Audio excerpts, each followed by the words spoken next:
Hey everyone, welcome to the 20-minute Connection Cards Deep Dive podcast. I'm Brian Tohana, and today I'm joined by Mike Peterson. Or is it Michael? What do you prefer, Mike? Actually, Mike James. Mike James. Yeah, Nice. and I'll go by Mike. Michael seems too mature for where I hope to ever be. Okay, cool. Mike is a certified life coach and storyteller of comfortable, powerful, cinematic human experience stories. He continues to take emotional patterns and mental trends and turn them into storytelling albums. The first being Now, Secrets of a Life Coach. And you can check out his website, mikejamesnow.com, in the description. So we're going to get to know Mike below the surface today because I love diving deep and getting to know the person kind of behind the business, if you will. So we're going to be pulling some connection cards from our Connection Cards Kickstarter campaign that we've got going right now, connectioncards.ca. So you can check them out if you like what we're doing here. And the first question, Mike, that I've pulled, are you ready? I am ready, yes. It is, I love this question. What is the question you've been asking yourself the most recently? Am I on the right path? Ooh. So do you find yourself trying to distinguish between your head and your heart kind of thing? Or like what's prompting that question? Like, are there some decisions in your life right now that have you asking yourself that primary question? I love the question. I love the deep dive. The question is coming from my head and my heart answers it immediately. And the answer is absolutely yes. And where the question is coming from is that with this first album and my second one being on the way, probably being released early summer, which has been really exciting to work on, and I'm looking forward to its release while trying to enjoy the process. I just see so much of you have to be blogging and be on social media, kind of the Gary Vaynerchuk type of atmosphere, when for me, when I get really, really quiet and sometimes don't do anything, the answer becomes really, really clear. And it seems like the opposite of what we're being told to do in this busy, fast-paced world. Hence the question coming up every now and then.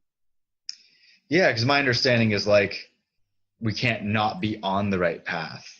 So it's like, is it for you a little bit more of like, what's the next step? Is that part of it? More like, is my step, it's different from what everybody else is doing. So is that going to, there's a spiritual need to get this album out, not to make money, not to be well known, but I have to. People are going to hear these stories, these spiritual stories, and it's a push. And the question is just kind of doing the opposite of what everybody's doing. Yeah. There's a question in the Connection Cards deck that I can't find right now, but I'll ask it to you because it's kind of in alignment with what we're talking about. What's something that you feel is expected of you, but that doesn't feel true to you? Ooh. The need to be so extremely extroverted and in front of people and be charismatic and make people laugh and be dynamic. And while I feel some of those things are part of my personality, and I don't know how that sounds, and I guess I'm not going to worry about it, but I do get excited. I do get excited and I do get pretty dynamic, but the need to be that to get this album out into the world and these stories into the hearts of people, that doesn't feel true to me. So it's been, I've been getting pretty quiet lately and hibernating.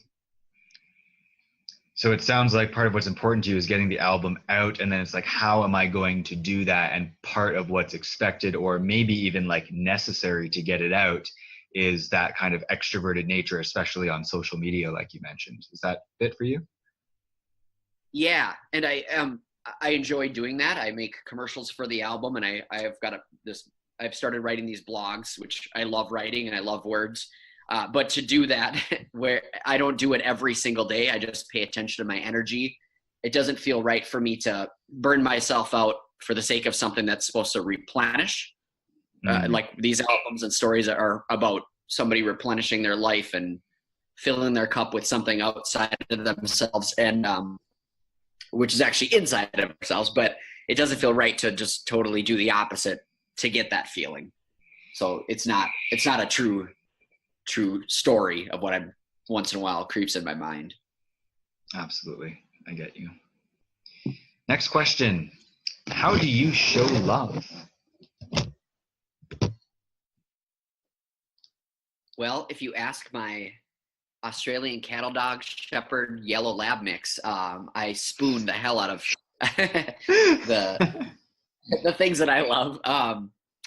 I would just say I ask about the important things. I'm not big on, I don't know about Canada, but we talk about the weather all the time in Minnesota just to fill silence time. But I was recently on a plane and this girl was sitting next to me and I just wanted to read my book, and she just wanted to make small talk and actually complain about some of the things that the flight attendants were doing and things that were irritating her. And I literally just stopped her and just said, you know what, I have to be honest with you. I don't really care for small talk. So I want to know, what is the best thing you've got going on in your life? Ooh. And she just kind of lit up and started talking about her niece and nephew. And for me, I didn't want to sit with this feeling like when I was kind of irritated and tired from traveling for work that I just wanted to read my book. So I'm like, I don't want to hold this feeling. So I got rid of it she wanted to have conversation.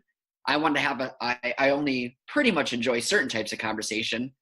I don't want to talk just for the sake of it. So I asked her something important. Then we had just a nice conversation for the last 20 minutes to a half hour of the flight before landing in Minneapolis.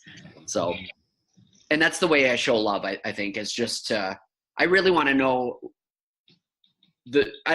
you, not just you talking around you. You're on the right podcast and talking to the right person. we're pretty similar in that way. So it's like part of how you show love is by like caring about what actually matters to someone and getting to like something of substance, it sounds like. Absolutely. I mean, yeah, it sounds exactly what these connection cards are for and what they're doing. And I think it's fantastic. And hence why when you put this out there, I absolutely wanted to be part of this show. Who has been your greatest inspiration and why? I would say, and it has to be one person. Go with it, whatever flows. Yeah, I have a two-part answer. One person is my grandmother, who was the most faithful person to this day that I've ever met, and just had such a belief in the things she would pray for, just to be shown things, and then they would show up. And my grandma was Catholic, and I don't really resonate with that, but I did take the spiritual side of that and develop whatever my spiritual stuff is, sitting on a pillow and meditating. And but I got that from my grandma. And then the other answer is my father, who's a very quiet man. He's pretty stoic and doesn't like to show emotions. And I, with all due respect to him, I love him and he is who he is. That is not how I was built, but I sure tried to hide that stuff because that's what I was taught for a long time. So I've worked really hard to not do those things. And therefore, as painful as some of the moments have been with having a father who I didn't know, honestly, if he cared for me or not. And I've even said this to him after I wrote him a letter a few years back, but I'm grateful for that because I've had to work really hard to find that I really care for myself, regardless of the title of dad, whether I knew that or not. And to that, I'm really, really grateful that he is exactly who he is, that I took the parts I didn't want to be and worked hard to grow out of them. So kind of the idea, the darkness can actually like inspire us to move towards the light or learn the lessons kind of thing. Yeah, Tony Robbins, I've seen this on a special that he says, if you're gonna blame someone for something, say thank you and then fuck you. If you're gonna say fuck you, say thank you in addition to that. And sorry to swear, but I love that, because if something hits you so much that you want to say F you to that, there's also something you should spin it the other way. And there's something that you should be grateful for, because you're seeing something that's you're feeling versus just thinking about. Yeah. Why is connection important to you? Because it's the only thing that we really, really need. It's literally the only thing that we really, really need. The rest gets figured out for us. So for those who might not understand that, can you go a little deeper on that for me? What does that mean to you? Like, connection is the only thing. Well, if you look around the world right now, unfortunately, there's the most opportunity we've ever had available to us, which is amazing. But among the people, suicide rates are at an all-time high. Drug use and abuse is way high up there. In America, school shootings are just absolutely insane right now. And, and that, I'm just speaking from an American perspective, obviously, but they happen all the time. And that not having connection is just an illusion, that we're taught to be an individual and do things on our own. And we're seeing how that's turning out, that if we have connection, that means, to be connected, you have to be vulnerable. And through vulnerability, the most amazing connections are made. So starting with yourself, and pretty vulnerable for somebody who hasn't done that yet. But you start to see in that silence where you're connected in the world, and you start to build those. And it's just like, if you have a spiritual connection, the things are figured out for you versus you trying to, this is what I want, here's what I'm going to do to get it. And oftentimes people feel the opposite of how they thought they'd feel once they get it. But the illusion that connection is not there, and that everything's separate, it's just an illusion. Everything's all interconnected, including nature. And it's literally the most important part, because if you're part of the great everything, there's nothing to fear. That's all you really need. And it's all connected and grows and nurtures and continues to expand. Does that make sense? Yes. And I love that the part of the great everything and kind of finding safety, in that, I guess, spiritual knowing. And I'm curious for you, like, why is connection important to you? Your answer being something around, let me pause. What do you think people need to understand or become aware of that they're not already, to help them come to that knowing that connection is what's missing in their life? And that would solve, in a lot of ways, a lot of problems. Does that make sense? Yep. I think connection feels scary for people because of the word vulnerability. And I would ask, of people, that I want them to know that you are not going to die. You're not going to fall apart. You are not going to, things just don't fade or go away. I mean, some things will change, but when you're vulnerable, that's when the real stuff comes up anyway. So anything that was false falls away regardless.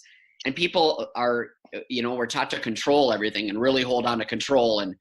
But we don't walk around with a piece of fruit in our pocket after it's already mushed and rotten, nor do we wait under a tree and wait for the fruit to be fully ripened and then eat it. Like, when it's right in front of us, you take it, eat it, and move on. And my point is that, like, the rotten stuff falls away. You don't have to wait for other things, because the things you need are right in front of you. I think people are afraid of real connection because we've built up these personalities and a lifestyle around who we think we are versus actually feeling who we are and letting all the false stuff fall away, which seems really terrifying to a lot of people, myself included, for a long time. Mm-hmm. I'd like you to choose a number between 1 and 3. I've got 3 cards that I've pulled here. I like the middle of everything. Let's do 2. What is your greatest fear and why?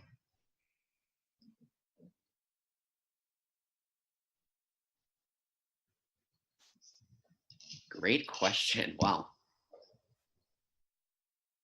My greatest fear right now is public speaking.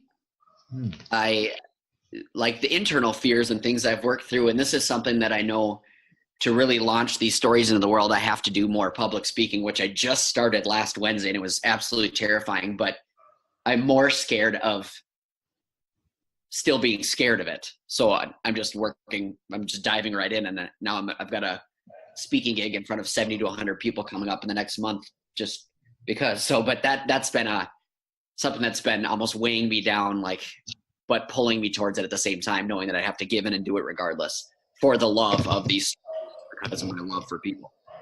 And what is it about public speaking? Like every human being, the loss of control, which is funny because my biggest topic is about control. So in my speaking, I tell people I'm terrified because there's no control. I can't, when you're one-on-one, you can, dance with someone in a conversation. And I don't want to say control yourself, but there's more control when you're dancing with one person versus dancing in front of 100 people and not knowing if they're receiving you. And I guess the idea and the work behind it is not caring if they're receiving you, but reading them enough to know that you care about them. But it's hard to, it's just a human thing to really want to be validated in that moment. And it's very vulnerable being in front of a lot of people. What do you miss?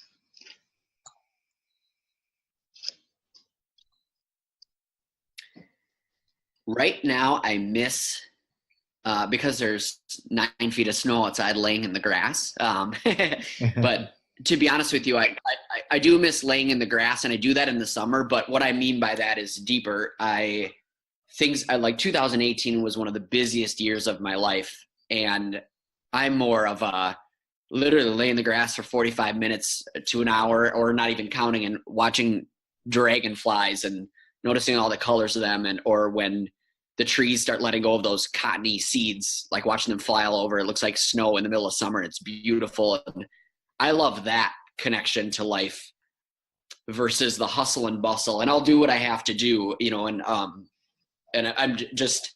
I love the quieter pieces, and I miss that right now because I have been busy, and it's just a busy time in my life. There's no excuses around it, but I miss that right now. Nice. What don't you spend enough time doing?